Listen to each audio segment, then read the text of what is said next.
Bonjour à tous et à toutes. Me voilà donc censé vous parler de lire en short. Alors, qu'est-ce que c'est que lire en short? Qu'est-ce que c'était au départ? Au départ, lire en short, c'est une idée qui est née comme ça, de faire une fête dédiée à la lecture pour les jeunes. Évidemment, au départ, on est reparti sur les idées classiques et habituelles, l'éducation nationale, le travail dans les bibliothèques, le tout au mois de mai ou au mois de juin, mais tout ça, on l'a déjà fait, et tout ça, jusqu'à présent, ça n'a pas été nécessairement opérant sur la lecture des enfants et des jeunes. Donc, un peu naïvement, parce que ça aurait peut-être été plus simple finalement de faire quelque chose de classique, on s'est dit, on va l'installer au cœur de l'été. On va la mettre du 17 au 31 juillet. Pourquoi? Parce que c'est le moment où les jeunes ont du temps pour lire, vraiment beaucoup de temps, puisqu'ils sont en vacances, et où surtout leurs parents ont du temps avec eux. Je ne sais pas si vous êtes parents, je pense que oui, pour la plupart, enfin pour beaucoup d'entre vous. En semaine, à part la petite histoire le soir jusqu'à leurs 4-5 ans, sinon en semaine, prendre du temps avec eux pour parler littérature, lire, etc., c'est pas du tout facile, on n'y arrive pas. On y arrive un peu le week-end, quand on a fait le ménage, les courses, et qu'il reste à peu près 2 heures pour s'occuper vraiment des enfants. Alors qu'en vacances, les gens ont du temps pour s'occuper de leurs enfants. Et donc on a installé cette fête au cœur de l'été. On l'a installée très vite. Ce qui explique pourquoi certains d'entre vous, peut-être, ont le sentiment de ne pas avoir été associés. En fait, nous, on a eu 6 mois pour se retourner, puisque la fête a été confirmée par Fleur Pellerin en octobre et qu'elle a lieu en juillet. Donc on l'a installée très très vite. On l'a installée sur un principe très simple. On n'a pas d'argent, donc il faut qu'on ait des idées, puisque le budget de la fête est faible, très faible, pour une fête nationale. Et donc on est parti de l'idée qu'on allait valoriser les événements qui se passaient dans les territoires et qui allaient l'être du territoire. En gros, valoriser, c'est faites. Nous, on dit que ce que vous faites, c'est bien, mais on ne vous donne pas d'argent. Voilà, c'est ça, valoriser. Et puis, a priori, ça a été plutôt une réussite, puisqu'aujourd'hui, on est à... Je vais vous dévoiler une info qui n'est pas encore publique. On est à plus de 1000 événements sur tout le territoire national pendant la période de lire en short. Évidemment, dans ces événements, il y a des choses qui existaient déjà, préexistaient. Il y a des médiathèques qui sont engagées dans des politiques d'animation de plage ou de lieux de vacances, ou de jeunes qui ne partent pas en vacances depuis des années. Mais là, on va rassembler tout le monde autour d'un grand événement dédié à la lecture et à la lecture plaisir. Contrairement à ce que fait le CNL quand il aide des livres, où il fait des choix, et des choix relativement pointus, on va dire, l'idée pour nous n'était pas de dire ça doit être lu, ça doit pas être lu. Ça, c'est le rôle de l'éducation nationale, c'est pas le nôtre. L'idée pour nous était de dire la lecture, c'est un plaisir. Et un enfant qui rencontre un livre dont il tombe amoureux sera probablement, en tous les cas, il a beaucoup plus de chances d'être un enfant lecteur qu'un enfant qui ne rencontre jamais de livre. Donc 1100 événements déjà aujourd'hui, dont plus de la moitié sont soutenus par des médiathèques, et quand même déjà, d'ores et déjà, des libraires présents. La fête se décline de la façon suivante. Il y a 4 événements nationaux, 45 événements dits labellisés, et puis 1000 événements référencés. Sur les 4 événements nationaux, qui sont Bordeaux, Marseille, Fécamp, Cergy-Pontoise, il y a 22 librairies qui sont présentes et qui y participent. Nous avons eu 58 libraires qui ont décidé d'organiser des événements, 130 qui se sont associés à des animations et 38 qui ont décidé de travailler hors les murs. Ayant été libraire pendant une période de ma vie, j'ai bien conscience que être hors les murs et être hors les murs en juillet-août, c'est pas facile, c'est pas évident, c'est pas tout de suite spontanément quelque chose qu'on va faire, étant donné qu'on a moins de monde, souvent, dans la librairie à ce moment-là. Mais l'enjeu pour nous est bien de susciter des événements aussi bien hors les murs que dans les murs. Recevoir un auteur, faire une animation avec des enfants, tout ça peut faire partie de lire en short. Tout ça peut être partie prenante de lire en short. Pour accompagner l'ensemble des organisateurs d'événements, nous disposons d'un kit de communication, évidemment, que nous pouvons envoyer, d'un kit d'exposition, et notamment les librairies sorcières et les librairies participantes recevront ce kit d'exposition, et puis d'une communication nationale d'ampleur. Vous avez vu sans doute déjà sur les réseaux, dans la presse, des annonces sur Lire en short. On a 2 affiches, je le dis pour ceux qui pensent qu'on fait du sexisme. Non, nous n'avons pas choisi la petite fille. Il y a aussi un petit garçon. Voilà. Et on peut, sur le site de Lire en short, éditer l'affiche de la petite fille ou l'affiche du petit garçon, voire, quand on est fou, les 2. Voilà. Sur quelques exemples d'événements qui sont conduits. La librairie des Enfants Terribles à Nantes a profité de l'installation de Claude Ponty. Je ne sais pas si vous avez vu, il y a une superbe installation de Claude Ponty dans les jardins publics de Nantes pour proposer des pauses lecture en dehors de la librairie. La Luciole à Angers, bien connue Luciole à Angers, bien connue du CNL en tous les cas, propose des ateliers créatifs à partir d'univers d'auteurs, avec des jeux littéraires. Le Chat de Gouttière à Troyes va faire un espèce de triporteur de livres. C'est des vélos équipés de charrettes qui vont se promener avec des livres et du matériel, d'espaces de lecture éphémères au pied des immeubles. L'Eau Vive à Nîmes propose une activité sous le parasol.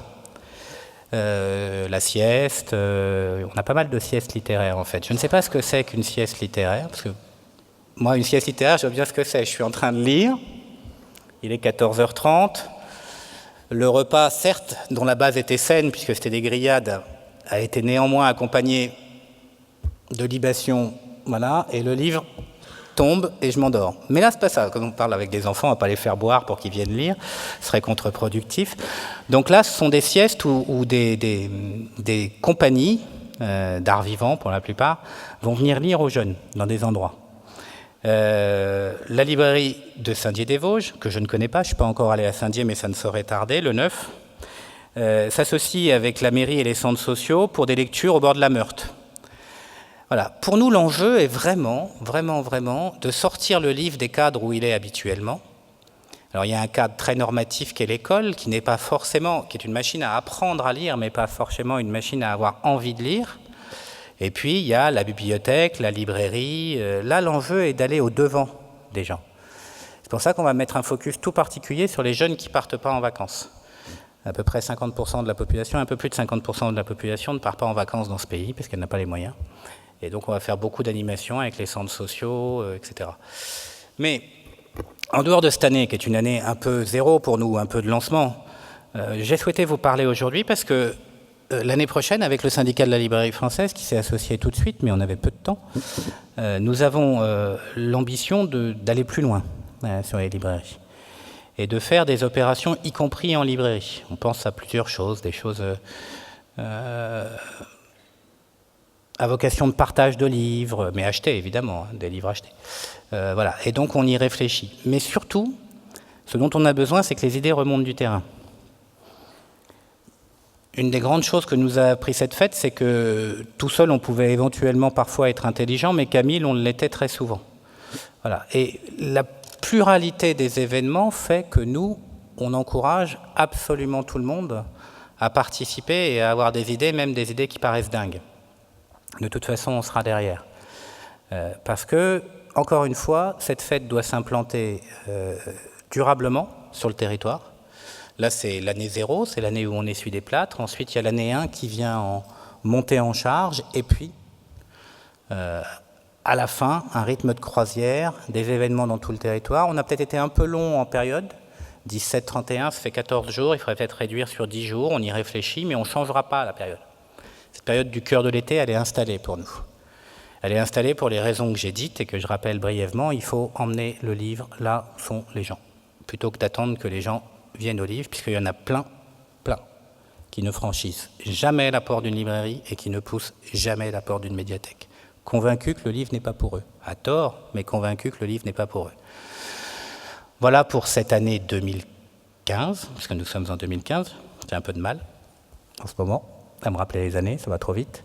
En 2016, nous espérons encore plus de librairies. On va avoir un vrai travail avec le syndicat en amont, puisqu'on a maintenant 1 an devant nous pour préparer l'édition 2016, avec des vraies propositions directement dédiées à la librairie qui seront faites. D'ores et déjà, la partie partenariat est très importante puisque le SNE est associé à nous, des éditeurs, l'École des loisirs, Gallimard, Média Participation, Hachette Jeunesse, j'en oublie, Nathan, se sont associés individuellement de ce que fait déjà le SNE avec nous pour populariser la fête. IMAV, éditeur de Goscinny, de René Goscinny, le petit Nicolas et Is No Good.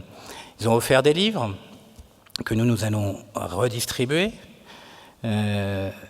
Les grands médias se sont associés à nous, TF1, Canal+, le groupe Canal+, pardon, France Culture, France Info, des intervenants un peu plus inattendus dans le milieu du livre, Vinci Autoroute, qui fera des animations dédiées au livre jeunesse sur les aires d'autoroute, un peu plus connus comme la Fondation SNCF. Voilà, nous avons la Grande Récré aussi, j'allais oublier la Grande Récré. Nous avons, je crois, pour une première année, réussi à bouger quelque chose. Maintenant, pour que ça se déploie, on a besoin d'acteurs de terrain. Or, il se trouve que vous êtes des acteurs de terrain et c'est pour ça que j'ai voulu faire cette intervention. Et donc, comme je vais éviter ce qui s'est passé à la table ronde là, où ce qui m'a le plus frustré, c'est que vous n'ayez pas eu le temps de poser des questions, moi je vais m'arrêter là. Et tout est bienvenu, critique, dès lors qu'elle reste dans la limite de courtoisie naturelle que nous partageons tous.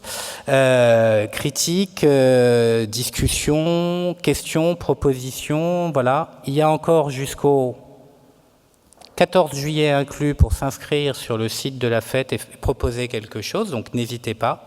Et si vous avez des questions, je suis là pour y répondre. Sinon, on aura un peu d'avance sur la table ronde prochaine. Voilà, merci.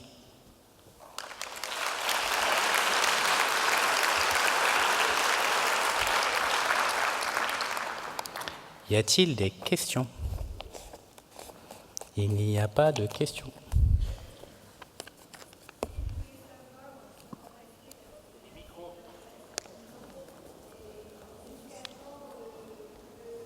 On vous amène un micro, je pense que j'entendrai mieux. Excusez-moi, j'entends pas là. Oui, je suis Nicole Legrand, la librairie Graffiti à Castres, et la moitié de mon chiffre d'affaires se fait en jeunesse et je fais souvent des animations. D'ailleurs, je remercie le CNL qui tous les ans m'aide avec le VAL une subvention pour ces animations. Je me suis encore pas inscrite à votre histoire de lire en short et je voulais savoir si c'était encore temps. Oui, jusqu'au 14 juillet inclus, vous pouvez vous inscrire. Vous êtes bienvenus. Et pour le matériel aussi? Pour le matériel, là, on va faire un grand... on a fait une grande distribution de matériel. Après, individuellement, et selon les opérations, on a gardé quelques kits. Et Bertrand Morisset est là, qui gère cette partie logistique pour nous. Il est au premier rang. Donc, voyez avec lui, parce qu'il nous reste quelques kits de matériel qu'on peut envoyer individuellement. On a prévu que tout le monde ne serait pas inscrit. Et au niveau du port, ça vient directement ou par On s'en arrangera nous-mêmes. Okay. Voilà. Non, on vous fait quand même pas payer le port. Bonjour. Bonjour. Moi, je ne suis pas encore libraire, donc voilà. Mais j'ai une question. Est-ce qu'il y aura actuellement ou dans le futur une orientation pour les adolescents ? Alors d'ores et déjà, Lire en short est une fête qui couvre aussi les romans adolescents. Ceci étant, au regard des animations qu'on a reçues cette année, c'est vrai qu'on est plutôt axé sur du 6-12. Et on cherche effectivement, alors avec Orange, qui est un autre partenaire, on a pour le coup un concours qui est spécifique adolescent, puisque le principe du concours, c'est qu'une page de Van Gogh, de Timothée de Fombelle s'est échappée du livre, et que cette page fait 3000 signes et que les jeunes doivent écrire la suite en 3000 signes, parce qu'on ne voulait pas des romans de 85 pages, en 3000 signes de la suite. Donc ça, c'est spécifique adolescent. Mais pour le coup, on est à la recherche, et donc je serais très preneur, de comment occuper... Est-ce que c'est public les rencontres, là? Ouais. Les moules que sont nos adolescents sur nerfs. Donc voilà. Comment les occuper vers la lecture à un moment où, on sait, le décrochage se fait autour de 13-14 ans. C'est à ce moment-là que se produit le décrochage chez les jeunes. Donc comment leur proposer des choses qui ne viennent pas de nous, parce que si ça vient de nous, c'est forcément nul et non avenu, truc de vieux.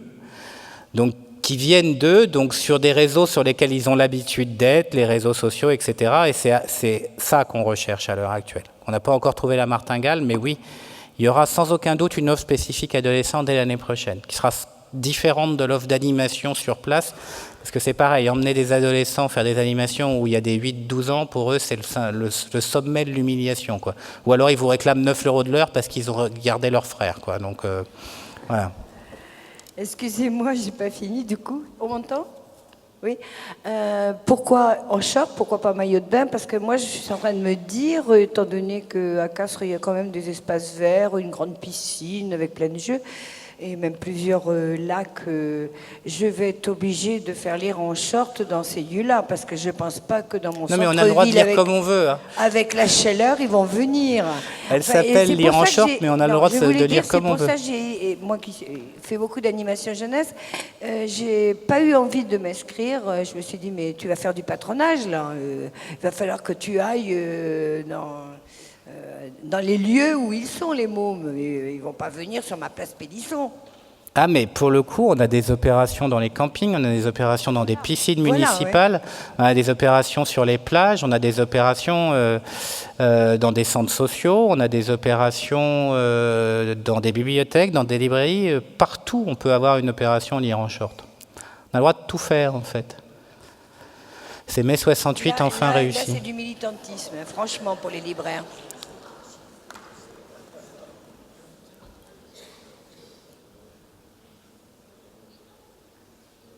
Il y avait des questions encore ?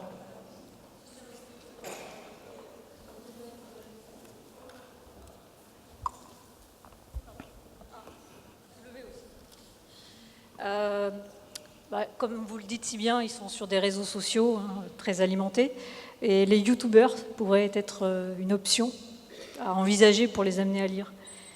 Les youtubeurs comme Natou. Oui, alors on travaille pour le coup avec un certain nombre de booktubers qu'on compte faire monter en charge l'année prochaine, puisque c'est un phénomène nouveau. Il s'agit donc bien de ces jeunes qui parlent de leur plaisir de lecture sur la chaîne YouTube. L'année prochaine, on aura vraisemblablement un concours Booktube destiné à ce qu'ils puissent parler du livre qu'ils ont aimé ou du livre qui est leur passion et que ce livre soit poussé sur un partenaire comme Orange ou etc. Voilà. Donc c'est pris en compte aussi. D'autres questions ?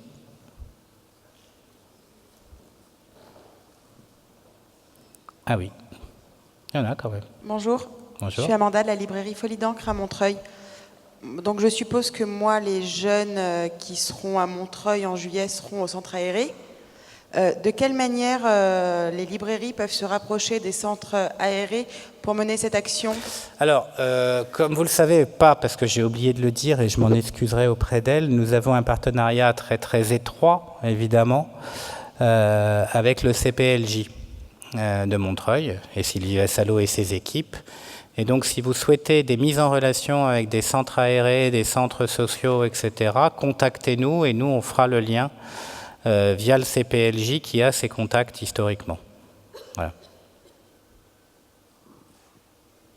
Une question ?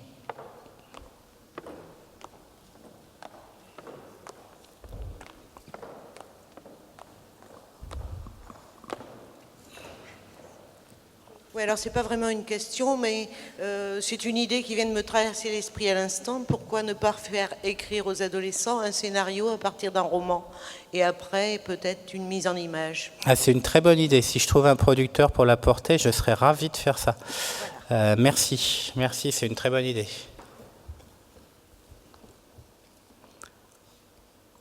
Encore une ? Non ? Une fois, deux fois. Ah ! Monsieur, qui repart donc avec la tête de cerf empaillée. Bonjour, alors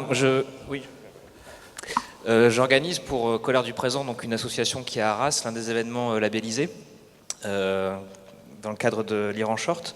Et c'était surtout un témoignage que je voulais apporter, parce que effectivement, quand on a découvert un peu ce programme, ce nouveau festival, la difficulté c'était d'imaginer des choses qui ne soient pas cadrées, parce qu'en fait c'est vraiment très libre. Là on va mettre en place des ateliers d'écriture, de dessin, avec des adolescents dans un centre social en lien avec une librairie, donc ça correspond à l'ouverture de la mall que vous souhaitez, et puis également le lien entre les différents mondes qui peuvent se créer, ces liens. Et donc voilà, c'était juste pour témoigner de ça, de cette facilité qu'on a tout à coup d'inventer des choses, et donc d'inciter chacun à y aller, quoi. Voilà. Merci de témoigner, parce que ça a déstabilisé pas mal de monde qu'il y ait justement un cadre le plus large possible, le plus souple possible pour se mettre dedans. Voilà. J'ai l'impression parfois que les gens veulent des choses très précises, il faut faire ça de 9h à 17h, prendre une classe, l'emmener en bibliothèque, l'emmener en librairie, et encore une fois, c'est pas du tout ce qu'on veut faire. Voilà, merci. Est-ce que cette fois c'est bon? Parce que maintenant ça suffit quand même. Non, c'est bon? Merci à tous, merci.